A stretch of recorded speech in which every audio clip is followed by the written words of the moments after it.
So this is actually kind of insane. Pay attention. This is real. Pay attention. Wake up. I know this part can be a little boring. Stranded spawn system. Regrouping with your team after getting stranded in a spawn room has never been easier. Spawn rooms that shut due to a capturing or losing an objective will now remain partially active for 7 seconds. While you can't still change heroes in the spawn rooms, other new features have been activated. In these stranded spawns, the doors remain locked for the opposing team, the healing field remains active, and you can use the interact key to instantly teleport to the new spawn room.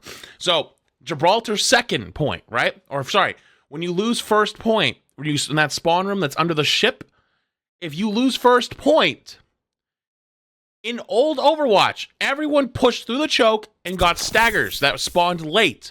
Those no longer exist. If you are in that spawn room for 7 seconds, you can just press a button and you teleport to second point spawn now. No more getting staggered. No more staggering the enemies. That is a fundamental change to the way maps will be played. I don't know if it also applies to push. I know it applies to escort and hybrid.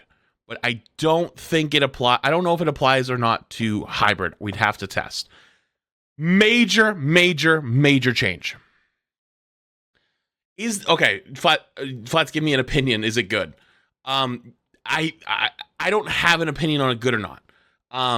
Because getting staggered always sucked ass. It felt bad for the player if you spawned late, but it was also kind of a skill to not spawn late. You know, you died on cart earlier. You know, you basically were playing to, you played to try to understand the consequences of not making a bad play.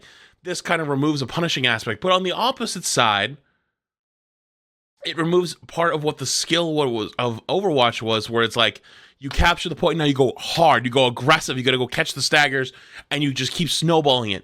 But nobody likes snowballs in Overwatch. So overall, I think it'll be a good change because it also applies on the attacking side. Let's say Gibraltar, you spawn late on first point attack and you cap first point. You had to walk all the way down the ramp, back up the other side of the ramp, all the way there, right? You can just press a button and go to second point attack spawn. So it's not only for the defensive, but it's also for the attackive. So you don't have to walk 10 miles to get back to the fight. That's where it's a good change.